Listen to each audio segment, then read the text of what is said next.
Olá, pessoal, tudo bem? Sou o Vitor Barbosa, sou cofundador da Fincat e a gente está aqui com mais um episódio do Bate-Papo com Fintechs. A gente está chegando na marca dos 130 episódios que estão tanto no YouTube quanto no Spotify e a gente sempre traz especialistas, né, desse meio de finanças, tecnologia e inovação. E hoje estou muito feliz aqui de estar recebendo o Eric, ele que é o CEO da Finza. Eric, primeiramente, seja muito bem-vindo aqui ao nosso bate-papo, agradeço a sua participação. E antes até de falar da Finza, né, queria que você falasse um pouquinho mais sobre o Eric, né, quem é o Eric, trajetória, até justamente ser o CEO da solução.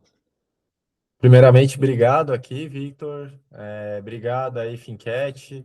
É um prazer estar aqui com vocês. Meu nome é Eric Jun, eu sou atualmente CEO da Finza, tenho mais de 20 anos de mercado financeiro, já passei por grandes empresas aí como Itaú, Tribanco, Capitalis, e aí desde de 2025 eu estou nesse desafio aqui de construir a Finza, que é a grande empresa do grupo aí, tá?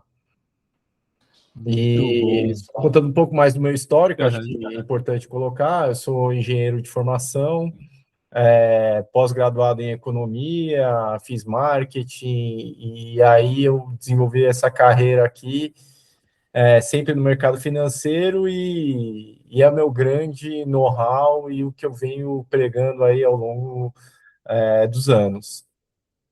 Excelente. Eu falo que tem o momento de apresentar a pessoa, agora o momento de apresentar a solução, né? Então, com base até nessa trajetória, nesses 20 anos de mercado financeiro, qual que é a história da Finza, né? Para o pessoal que ainda não conhece, ou só tinha ouvido de nome, sinta-se à vontade agora para apresentar a solução. Legal, Vitor.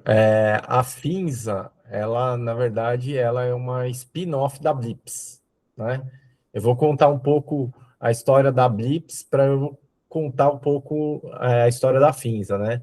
A Blips, ela nasceu locando e vendendo equipamentos produtivos para pequenos e médios empreendedores, utilizando uma tecnologia chamada IoT, que é para, se o cliente ficar inadimplente, o equipamento ele acaba bloqueando, e aí isso faz com que o mecanismo tenha adimplência e facilite todo o processo, tá?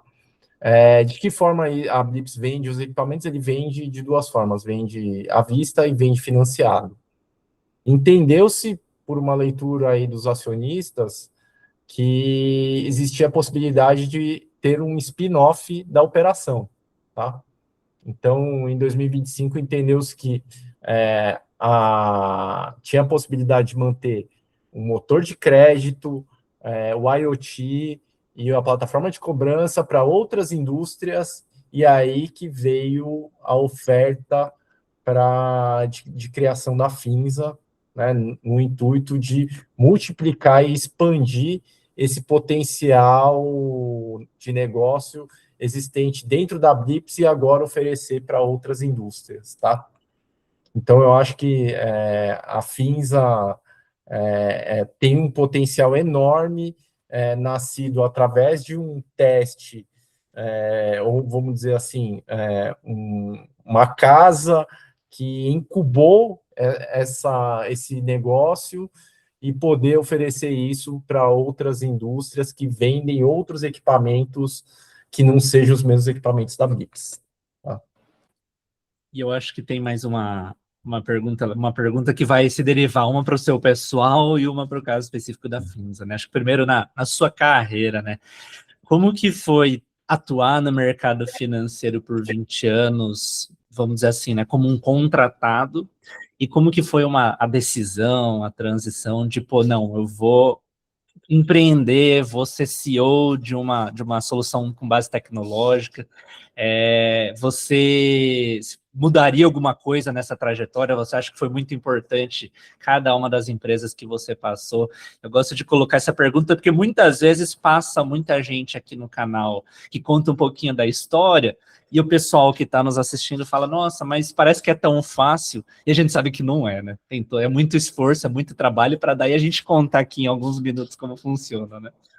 Com certeza, Vitor. Eu acho que como é que surgiu, né, tudo isso? Qual é a minha visão sobre esse assunto? Entendo que em 2005 eu trabalhava no Banco Itaú. E o Banco Itaú, ele tinha um produto de financiamento de equipamentos.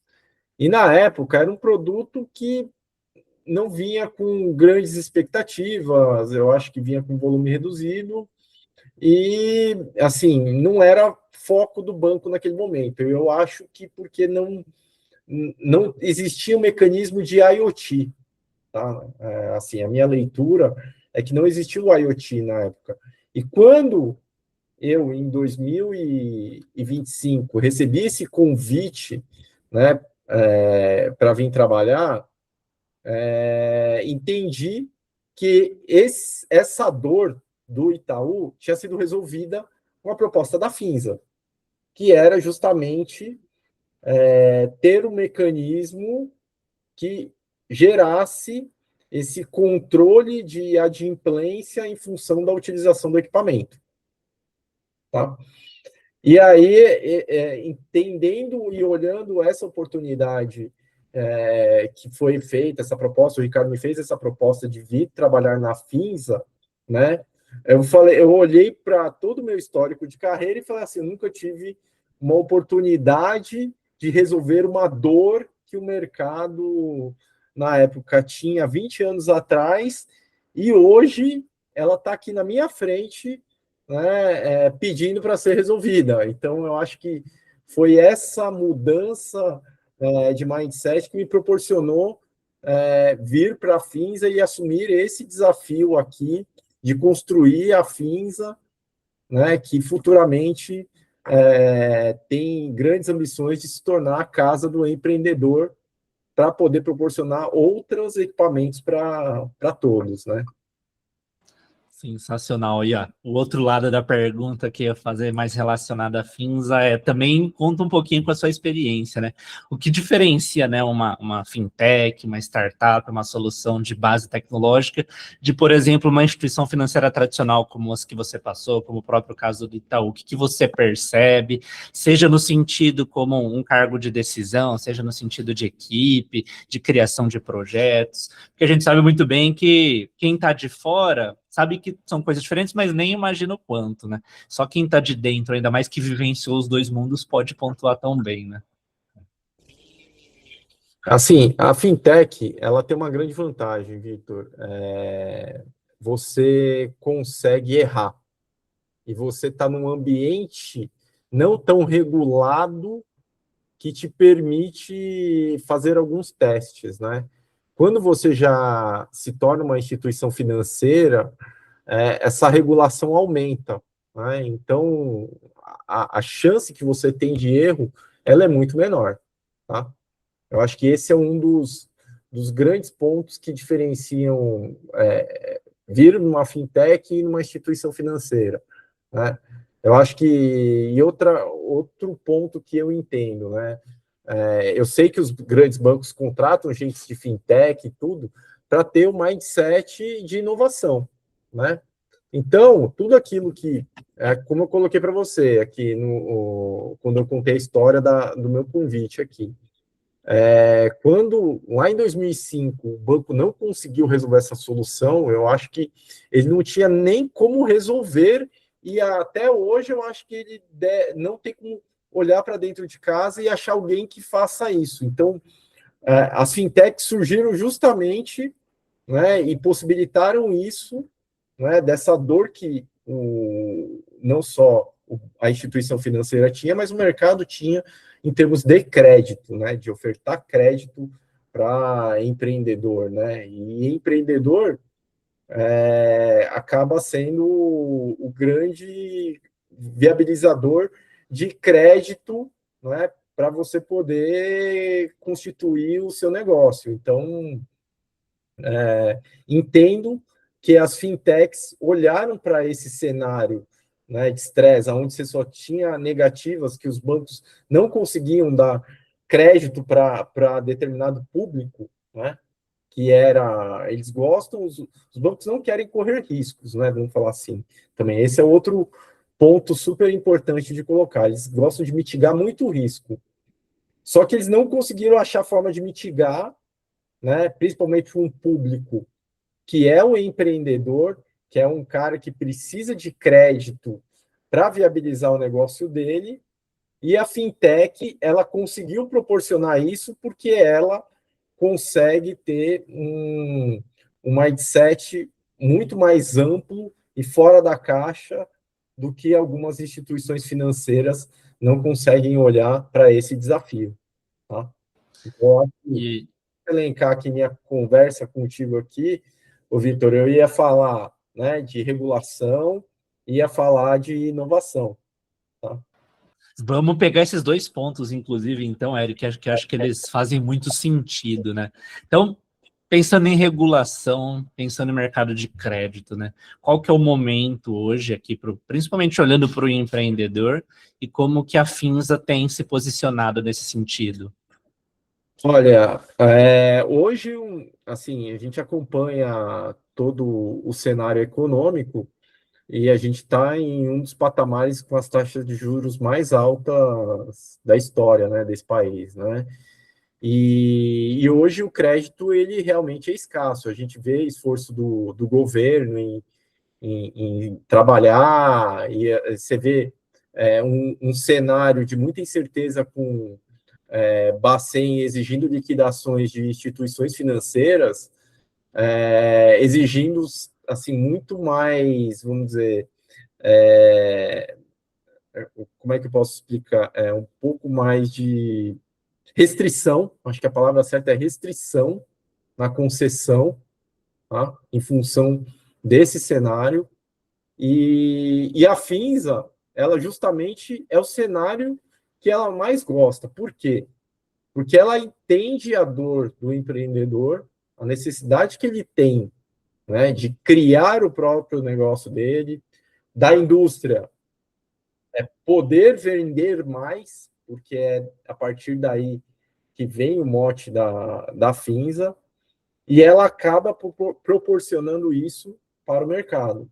Então, eu olho para o cenário e falo, olho e vejo as oportunidades. Eu acho que a Finza, ela olha onde tem esse desafio, né, que é como é que a indústria pode aumentar suas vendas, né, com um cenário desafiador. E o empreendedor como eu posso aumentar e viabilizar o meu negócio nesse cenário. A Finza une as duas necessidades aí. Tá?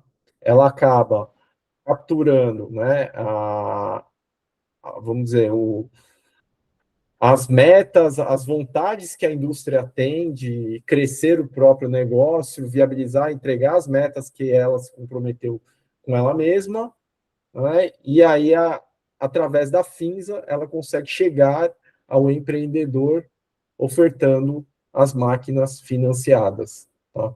Eu acho que é nesse cenário desafiador que a Finza contribui bastante aí. Com certeza.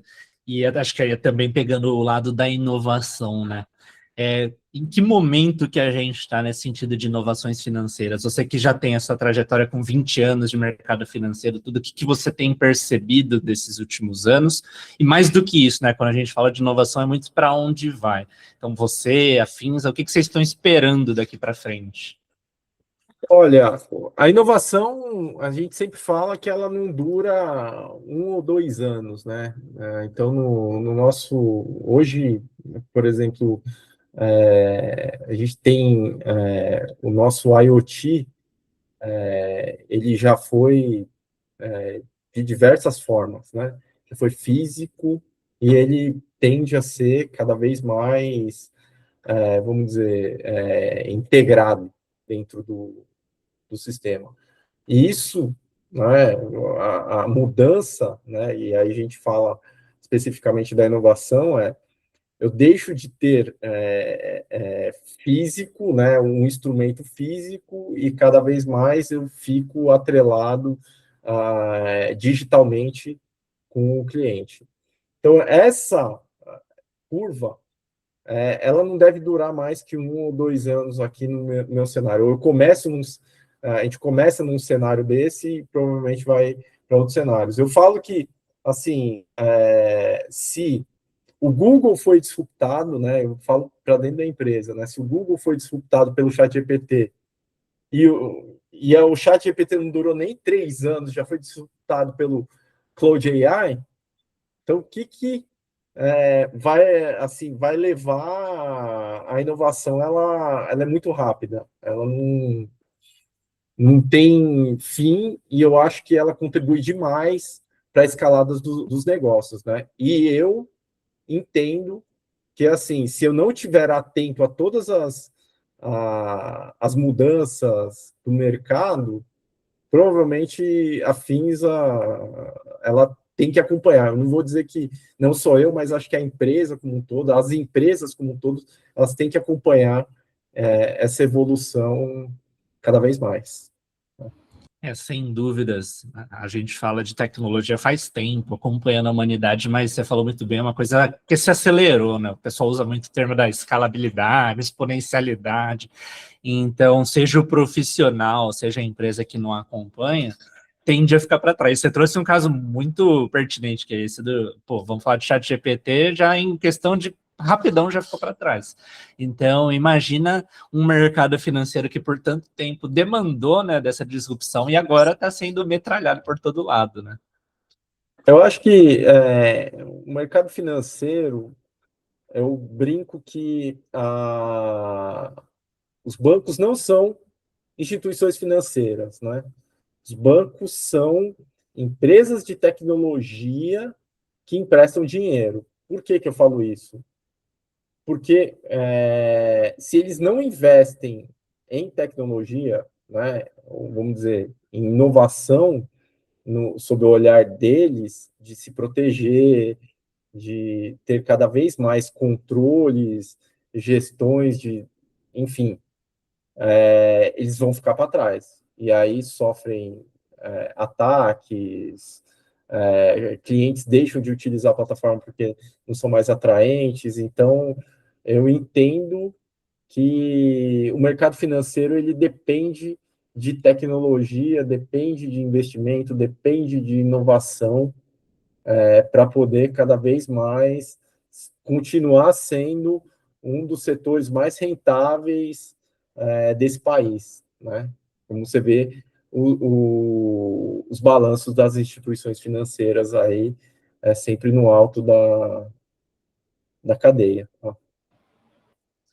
E acho que tem um momento agora do episódio legal que é bem prático relacionado à Finza, né? Então, o pessoal que aqui nos acompanha, seja um empreendedor, uma indústria ou até um potencial parceiro tecnológico, né? Como que eles podem conhecer mais sobre a solução, falar com vocês, quais são os canais e meios que eles podem usar? Hoje a Finza ela atua, né, prospectando indústrias, tá? Eu acho que indústrias que a gente consiga propor nosso modelo de negócio. Então, a gente tem um parceiro hoje, atualmente, que é a Rino, a MAC e a Raizen. Estamos fechando um contrato com outras indústrias, tá?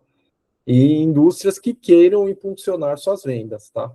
Eu acho que nós hoje, vocês podem nos contatar através do site da Finza, tá? finza.com.br, e vocês podem procurar também o nosso contato no Instagram, que é o @finzaoficial, tá? E podem nos acionar também no LinkedIn, enfim. E a ideia é que os empreendedores tenham seus equipamentos aí financiados pela Finza, mas que cada vez mais vocês consigam ter esse crédito que facilitem a vida de vocês, tá?